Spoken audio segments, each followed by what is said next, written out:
কিছু চিরন্তন বাস্তবতা। 10 বছর আগে ক্লাসের সবচেয়ে সুন্দরী নজর কাড়া মেয়েটাও এখন 2 সন্তানের মা, কিন্তু সেই রূপ আর নেই। সব পরীক্ষায় নকল করে পাশ করা ছেলেটিও এখন বিসিএস ক্যাডার। ক্লাসের পড়াশোনায় সবচেয়ে বেশি সময় ব্যয় করা ছেলেটিও এখন বেকার ঘুরছে। অন্যের গার্লফ্রেন্ড ভাগিয়ে নিয়ে যাওয়া বাইকওয়ালা ছেলেটির হবু বউ এখন আরেক প্রতিষ্ঠিত টাকাওয়ালার বিয়ে করাবো।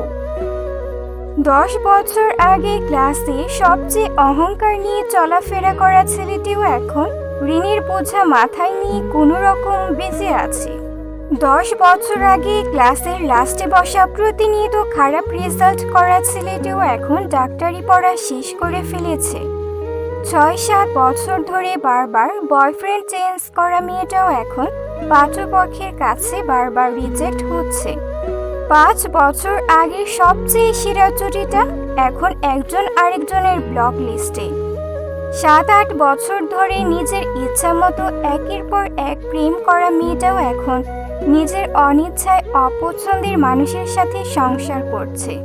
10 বছর আগে আড্ডা জমানো ছেলেটাকে বন্ধু সার্কেল থেকে সরিয়ে দেওয়া মানুষটা এখনো বন্ধুত্বহীনতায় ভুগছে।